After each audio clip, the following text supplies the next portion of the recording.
Welcome to our webinar on the benefits of de-siloing your SEO and PPC channels. We hope that by the end of the session today, you're going to have lots of useful tips that your SEO and PPC teams can use for sharing their knowledge and their data so that your campaigns can be even more successful, and hopefully you might also save some ad spend budget in the meantime.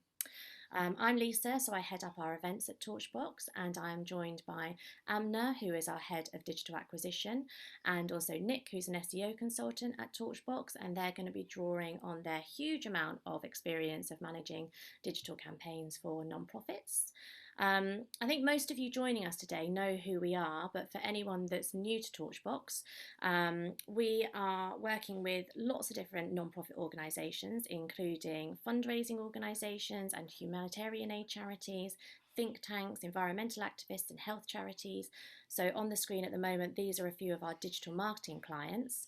But we are also a digital product agency, and we're also the founders of an awesome open source CMS called Wagtail. So in terms of housekeeping for the webinar today, we've got 60 minutes, but we have got some time at the end for questions. So if we finish early, then we'll just stop and you can all go and get on with your days. As I said before, it is a webinar, so you can see us, but we can't see you. But we would like it to be interactive. So we have got a little poll to launch, and we would also like you to ask any questions that you have using the chat or the Q&A facility. And we'll answer a few of them during the session. And then, as I say, we've got a bit of time at the end to carry on answering your questions then. I am recording the session as well, so I will share it with you after, so you don't need to frantically take notes if you don't want to. And I think that's it. So I am going to hand over to Amina to kick things off. Awesome, thanks Lisa. So I wanted to start with why we're running this webinar today. One of the most common questions we're asked by our clients is how we can ensure our PPC and SEO activity is working together. And it's a really great question because there are so many opportunities to integrate these two channels, especially as they share the same space in the search engine results pages. And that's really unlike any other two channels. So you wouldn't, for example, be able to do an SEO integrated campaign with Facebook ads. It just wouldn't work in the same way. But the reality is that many organizations, and we see this time and time again, manage these two channels in complete isolation. So we're going to just launch a poll now to see, how that rings true for some of the organizations on this call today. So the question is, does SEO and paid search currently take an integrated approach at your organization?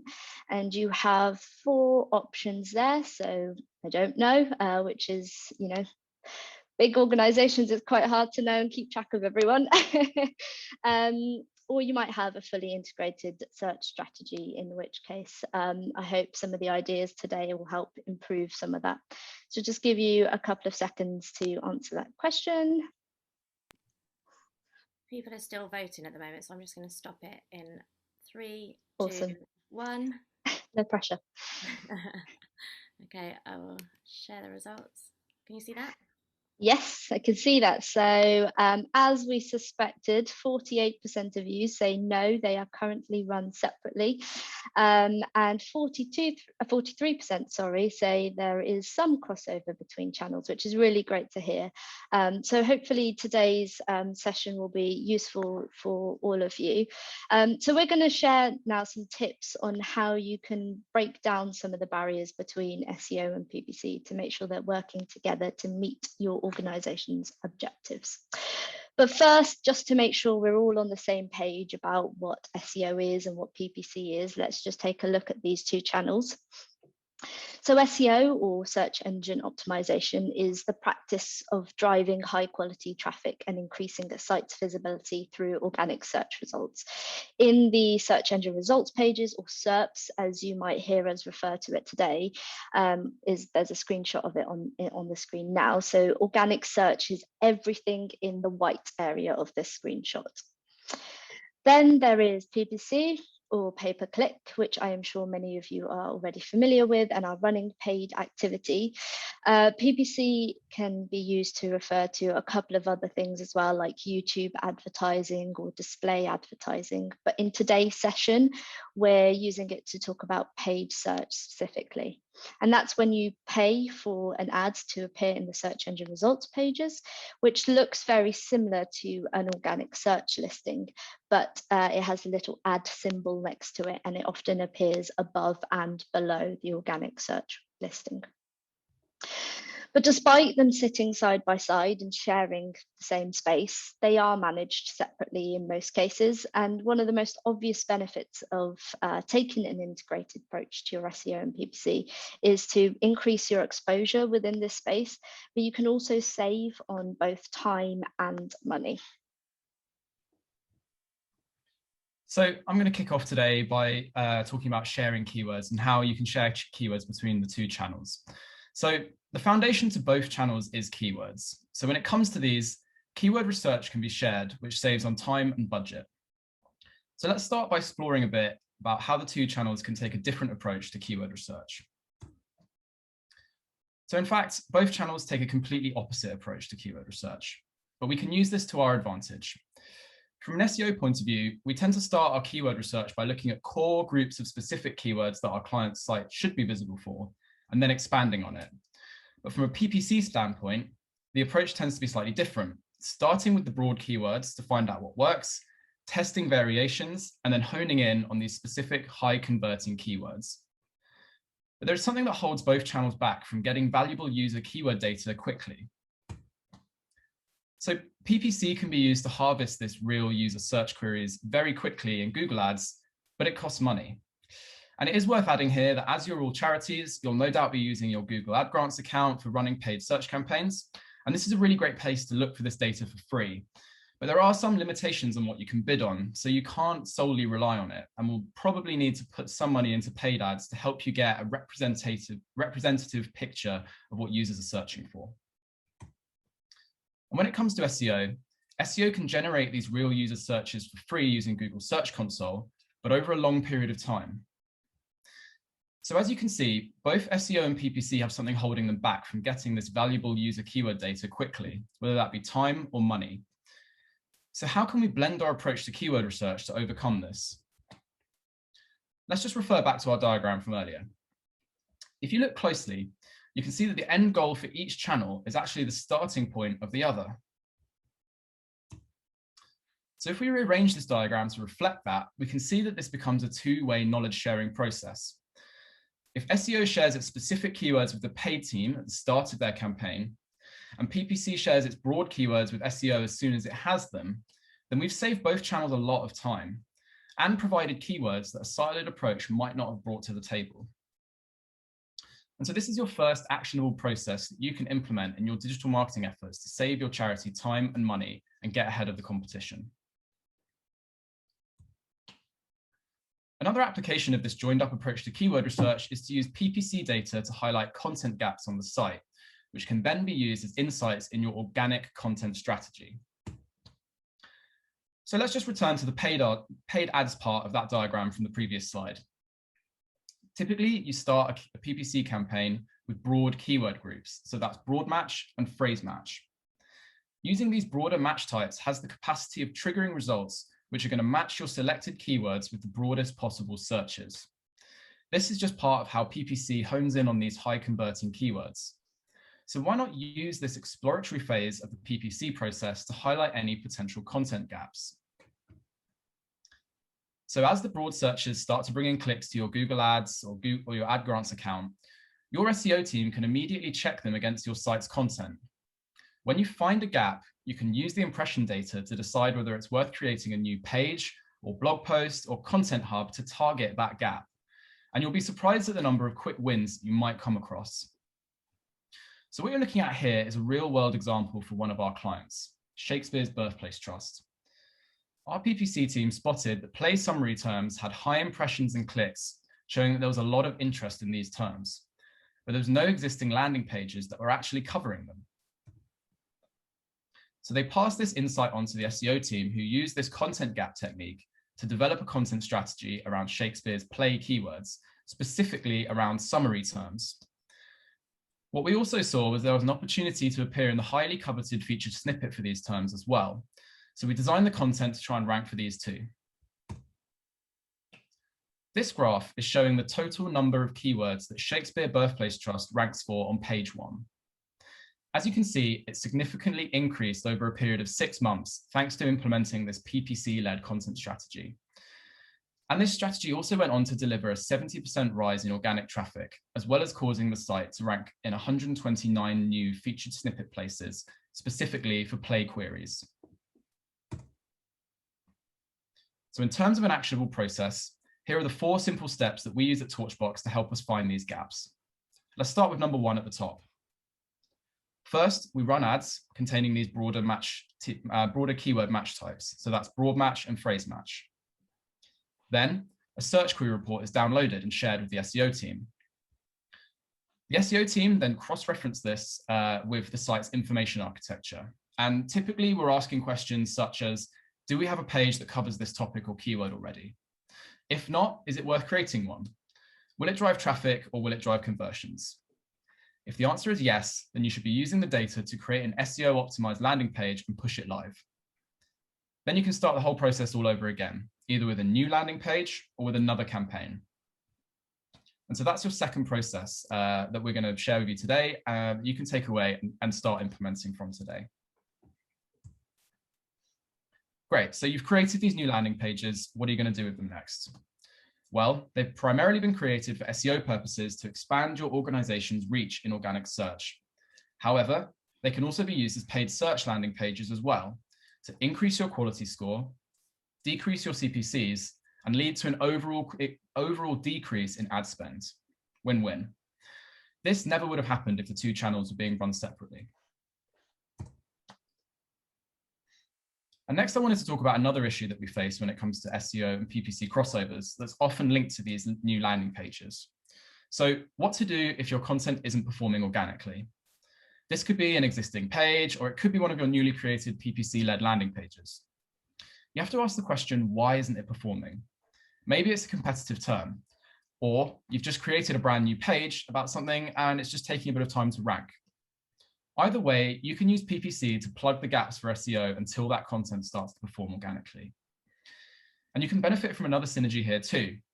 You can harvest the real user keyword data using PPC and use that to enrich the underperforming organic landing page with relevant content.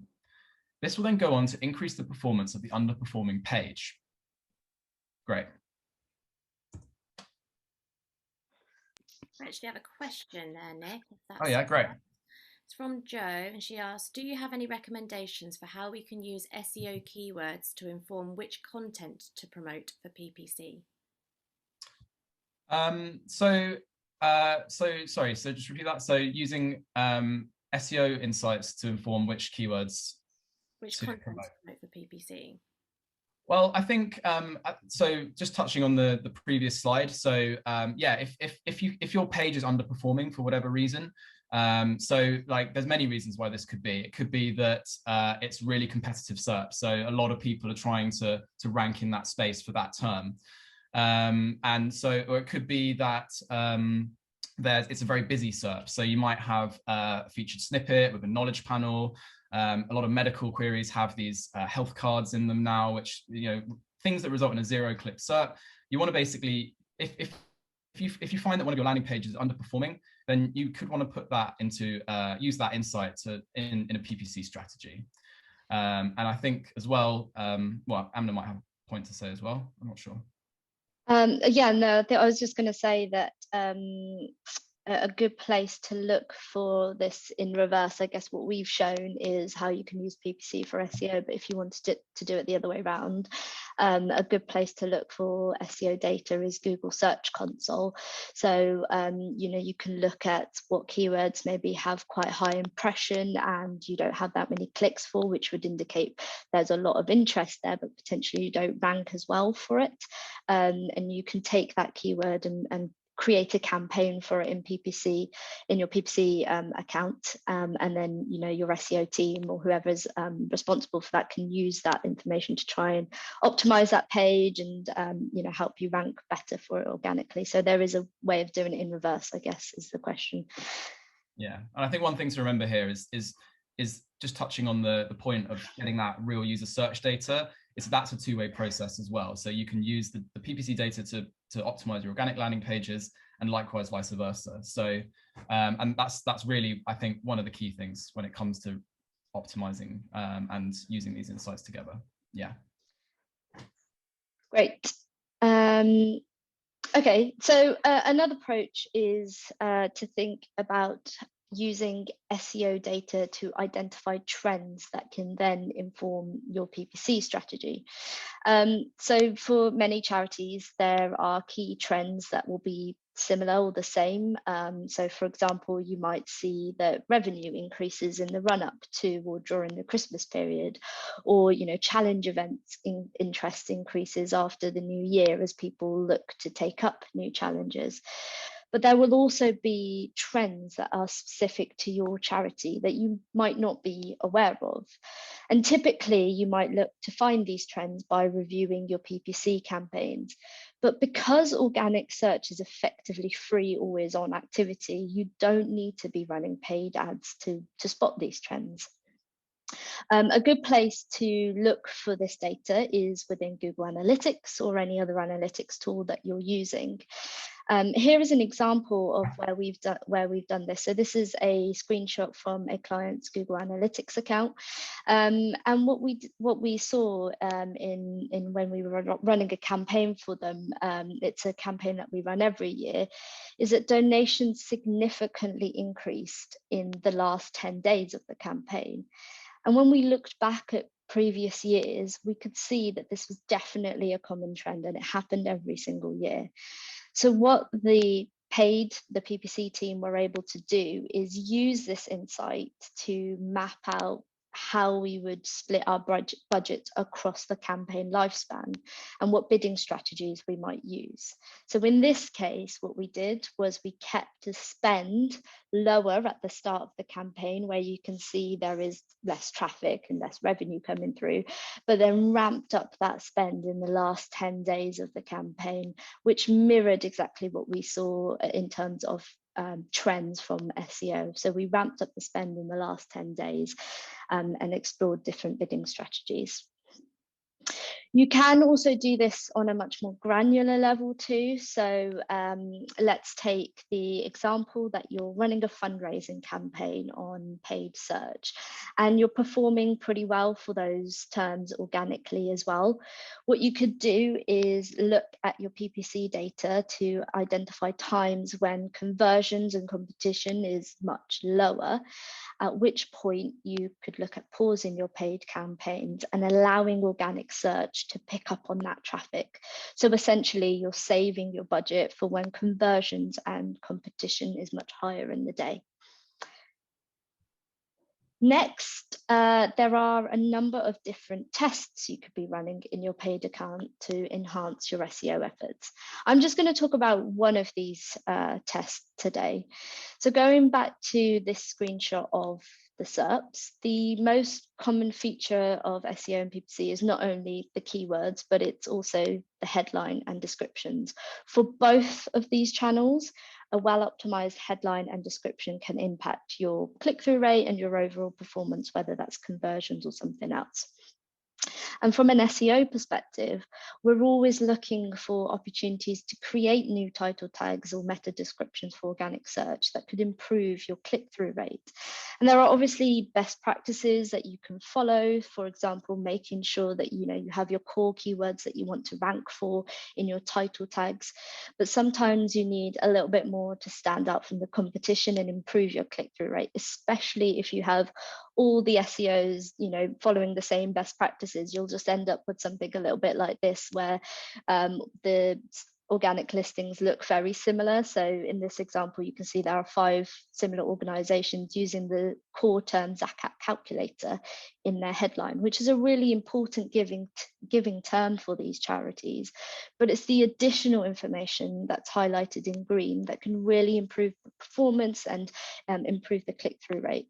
The problem is that it's not as easy to test title tags and meta descriptions for organic search. So what we do is use the Google Ad Grants account or the paid account to help with testing.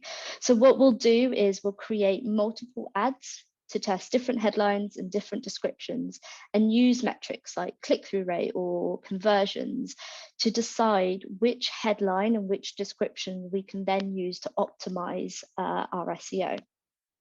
So in this example, we work with the mental health charity Mind, and you can see that we have drafted 3 different ad variants in their grants account, and they all have different click-through rates that we would look at in terms of picking one to optimize for our SEO. From this point on, what we might look to do is think about which ad we then use to optimize for SEO. There are a couple of options that you could look at when you're considering this. When you're running paid campaigns, the best practice is that you have at least 3 rotating ads. You might choose to pick the top performing and mirror the messaging for your SEO, which means that at some point your messaging for SEO and PPC will be identical. Not necessarily a problem, but just something worth thinking about. Alternatively, you might decide, okay, I'm going to use one of the ads that have performed really well from the test for my SEO, and then introduce a new ad into your paid campaign. So you don't have exactly the same messaging for your SEO. It's slightly different, but it's quite nice to have a similar kind of theme running through your SEO and PPC. So a couple of things worth thinking about when you're deciding on which ad to pick. Either way, in whichever option you go for, testing ad copy in your PPC account can really save on time when you're thinking about optimizing your title tags and meta descriptions for SEO.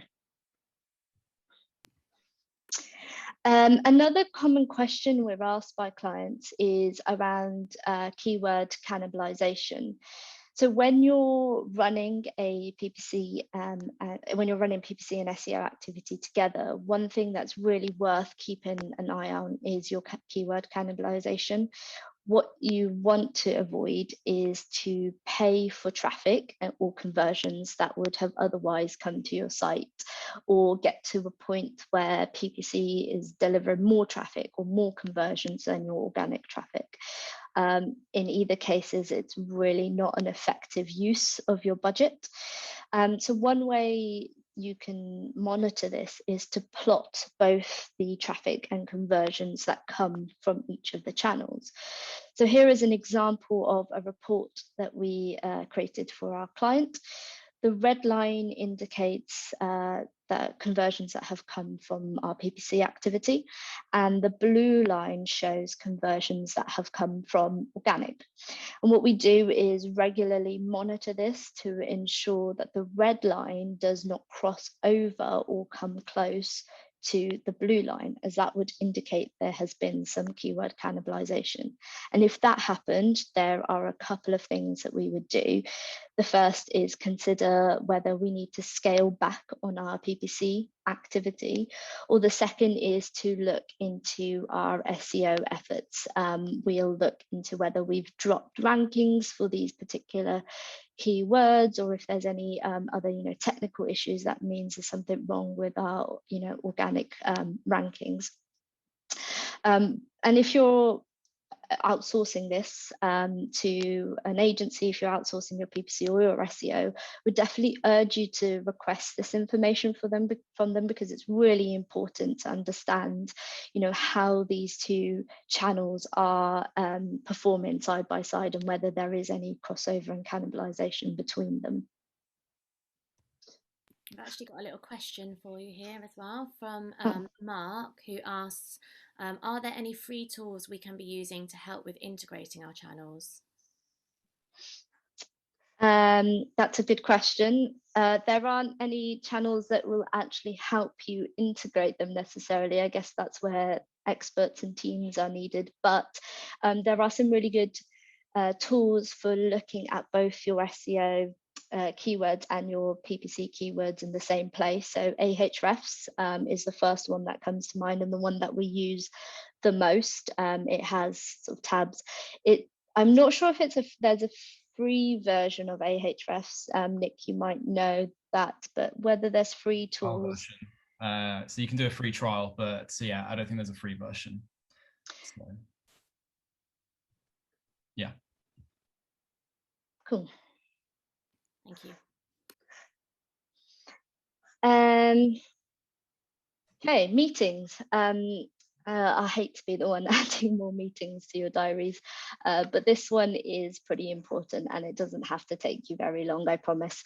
So at Torchbox, the SEO team and PPC team meet weekly for a 15 to 20 minute stand up where we discuss what we're working on and any key learnings to share on the client. And these 15 minutes is all it takes to spark conversation about new strategies or new ideas. And if there's something that needs to be discussed or, fleshed out a little bit more, a separate meeting is set up with the relevant teams and they go ahead and, implement that idea. But the first step is really to make sure your SEO and PPC teams are talking to each other. Okay, great. So thanks, Amina. So that concludes our list of actionable processes and tips that you can take away and start implementing. But next, I just really wanted to talk about something else that's really relevant to this topic, which is PPC bidding strategies when your SEO performance is strong. So I'm sure you've all had this conversation at some point with your agency or maybe within your digital marketing team. So should you be bidding on a set of keywords where you already have good organic visibility? And is there any point in having PPC ads if your SEO results are already strong? Well, I'm afraid to say that there's not really a one-size-fits-all solution here, but the key thing is to test what works and what doesn't, and then go and figure it out for yourself. Or you can get an agency to do it for you. So next, we're going to just recreate two really common scenarios and share our thoughts on the differences of approach that you can take when deciding what to do when organic and paid listings are appearing at the same time. So the first scenario is this. It's a branded search, so branded keywords, and your organic positioning is strong. So imagine the following situation. You're ranking organically in position 1 and maybe positions 2 and 3 as well for your brand terms. So this should hopefully be a given. The key question here is, should you or should you not bid on your organization's brand term using up your budget if you're already owning the results organically? Well, here are 3 reasons that we commonly see to bid on your brand terms. And the first one is brand defense. This is especially important if another organization is bidding on your brand term, because you want to be occupying as much search space as possible. So it makes sense that if they're appearing there, you want to as well, and it will naturally just push them slightly further down. It's actually worth mentioning here that if you are in a situation where another charity, a competitor charity or another charity is bidding on your branded terms, I wouldn't advise then going ahead and bidding on their branded terms as well, because you're just both inflating the cost of your branded terms, which is not an effective use of anyone's budget. And actually what we would suggest that you do is reach out to the charity directly first and ask them to stop. And 9 out of 10 times they do stop bidding on your branded terms. Yeah. And I think it's a really important point as well, because despite being competitors, we are all charities and we're all trying to achieve the same goals. So yeah, there's no point in hiking up the CPCs. The second point why you might want to bid on your brand terms is to do with brand awareness. So some organizations want to be bidding on their brand terms from a brand awareness point of view. And if that's important for your organization, then there's no reason not to. And the final common reason that we see to bid on your brand terms is to control the messaging. So unlike SEO, PPC can choose the landing page that appears. So if you have a particular page that you want to focus on, then you can put it right at the top of the SERP with a paid ad. And actually, another example, just thinking of examples of where you would use this. We often, when we're running kind of big campaigns, or if there's you know, a major appeal that you're running, you can really utilize the power of your branded terms to promote your campaign. So you might want to alter the messaging of your branded ads to focus on the campaign that you're promoting, or maybe add a site link that sits alongside your branded terms to just push that campaign forward a bit. So it's quite a nice way of controlling the messaging of your ads. Thanks, Amina. So this is a real world example that we found online for Battersea Dogs and Cats Home to highlight a reason why you might want to bid on your brand terms. So you can see here for the high conversion intent branded keyword Battersea Dogs Home Adoption, that Battersea is ranking organically in position 1, but it's being pushed down by these other 3 organizations' ads. A user searching for this term is right on the edge of converting, but these other organizations are putting themselves in front of Battersea and might steal the conversion from right under their noses. So in this situation, our opinion would be to probably bid on your brand term to prevent this from happening. And next, we're going to have a think about why you might choose not to bid on your brand terms.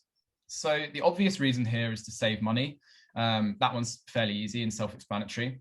If there's no competition on that keyword, it's fairly safe to say that organic will pick up the click for a branded search. So this screenshot here shows the results page for the query Royal British Legion membership. Their membership page is ranking organically in position 1 without any paid competition, but the always on brand campaign is still showing regardless. This to us highlights an opportunity to maybe divert some spend somewhere else. So our opinion here would be to lean a bit more on SEO and pull back on the paid budget for these terms. There's actually a way of thinking about this a little bit more strategically as well, in that you could use your paid account and set up a remarketing list for search ads, where if someone has visited your website in the last 7 or 30 days, whatever it is, the look back window that you decide, you can use that audience to then exclude those audiences from your branded terms. And basically what you will be doing in that case is saying, well, these users are warm to us, they know about our brand, they're searching for our branded term, and they've visited our website in the past. So by excluding them and sending them to your organic listing, you can save on your budget for targeting your prospecting or your cold audiences. So if someone who hasn't visited your website in the last 7 or 30 days searches for your branded term, they see an ad, which you can, you know, control the messaging and all the various other things that we've talked about. So it's kind of a hybrid way of thinking about how to use PPC and SEO with your branded terms. Yeah, it's a really great way to start thinking about this problem a bit more strategically, for sure. So next we're going to look at a different scenario. So this scenario is where you have a non-brand keyword where your organization has a good organic positioning. So this is pretty much the most competitive and nuanced space. The main consideration here is how competitive is the space that you're in. So you might be ranking well, but how likely is it that another organization's SEO team is working to try and outrank you for the same term? If this is the case, then you can't really rely on SEO to consistently keep you at the top of the SERP. And maybe you should consider using PPC to hold a position there as well.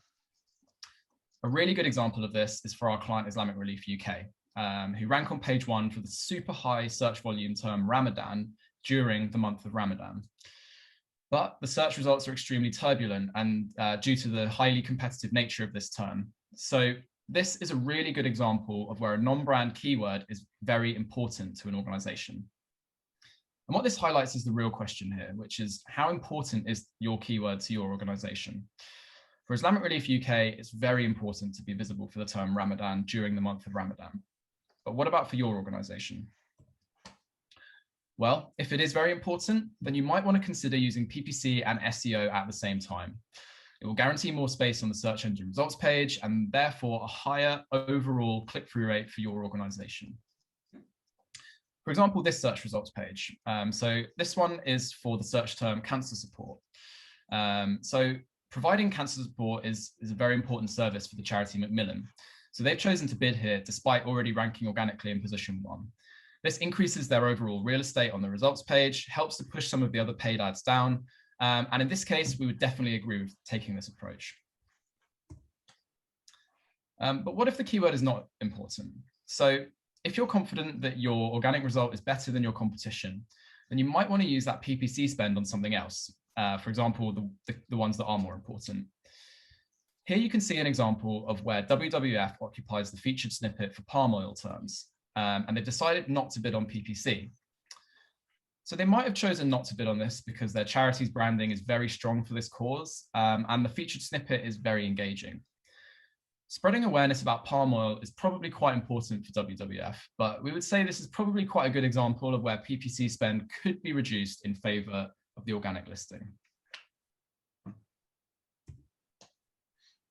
Great. So that was a huge amount to get through in about half an hour. But I hope you found it interesting and useful, and I really hope that you might be taking some of these processes away to use for yourself at your organization.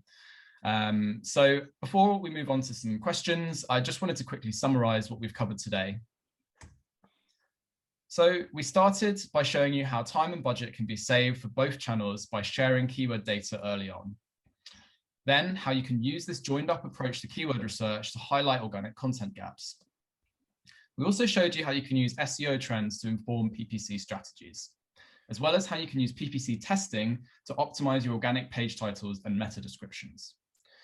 Amina also shared with you our methodology at Torchbox for minimizing the impact of keyword cannibalisation on reporting, as well as the importance of cross-channel meetings.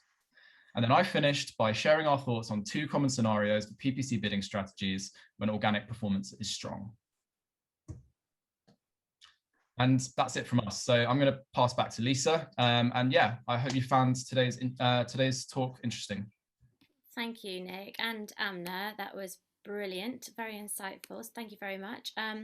We do have a question from Annabelle who says, what happens if the organic traffic isn't performing at all? Do you continue to run PPC campaigns on that search term or landing page?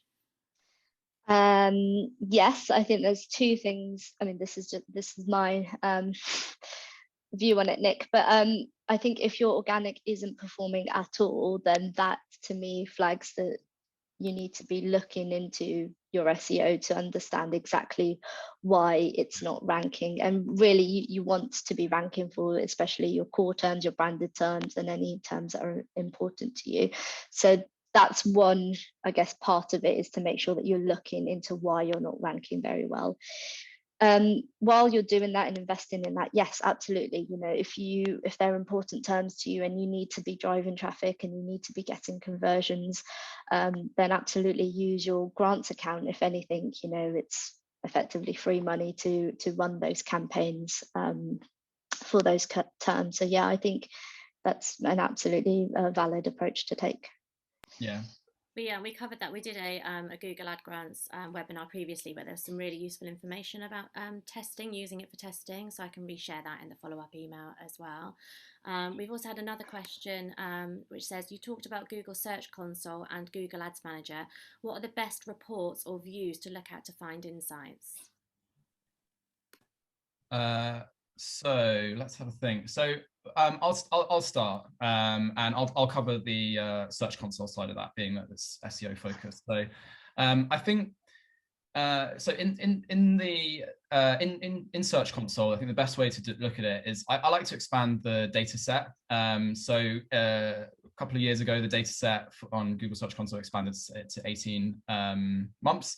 I like to look at 12 months worth of data because that allows you to see any seasonality curves as well when you're doing that. And then basically, I like to look at it on a URL basis and try to understand which URLs are underperforming. And you can do that by looking at things like click-through rate. So which URLs have a low click-through rate compared to, so if something's had high impressions and got a low click-through rate, there's probably a question that needs to be asked there about why that is. And then trying to isolate these URLs like that. And then once you find these like problem URLs, you can then pass them on to the paid team to then say, you know, start pushing that through the kind of paid ads process. And then also you can start asking the questions as to why it's underperforming. And then so you can click on the URL and then find out what keywords it's ranking for, and then also see which keywords it's not ranking for, and see which ones it's not performing for. And then just kind of just play with it a little bit and just explore and figure out why. That's my process on that side. All about testing. Yeah. Key thing from today. Yeah, test everything. From a paid perspective, obviously there's the search terms report in your paid campaigns that you can look at to mine that keyword data. So for me, I think that's the kind of the best place to be looking for any insights.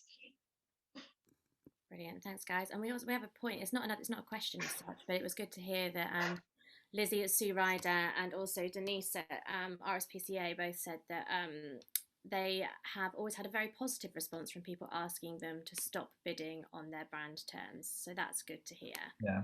As well. And we do have another question as well just come in. When you see new broad search queries in PPC or ad grants data, how do you know when you need to create a new landing page or when to use them to improve the pages you currently have? Good question. I guess in the example that we showed in the webinar, we didn't have any content for those pages already on the website. So that was a good indicator that we needed to create a new landing page for those sets of keywords. If you already have a landing page that, you know, I think going back to what Nick said about looking at the URLs in Google Search Console, if you look at the kind of keywords that they're ranking for, if they're similar to the PPC terms that are doing well, then you might want to look at that landing page and enhance it rather than create a new one. So you don't want to sort of create too many new landing pages, otherwise you'll just create a lot of content that's not really necessary. So it's a balance between looking at whether you already have content on the site that ranks for those similar keywords or could rank for those keywords. And if you have nothing on the site, as in the example we showed, then that was a good indicator to create a new page. Brilliant, thank you. I think that's all the questions. So we won't keep you any longer than we need to, but we will write this up as a blog, I hope. I haven't asked Amina and Nick that yet, but write it up as a blog, and we'll share the recording with you as well. And we'll also link to any resources that we've referenced. And so that's about it. We'd love to see you at a future event, so keep an eye on our Twitter feed. And if you do think of any additional questions, then don't hesitate to send them over. So thank you for coming. Thanks, everyone. Keep cool. Thanks. Bye, everyone.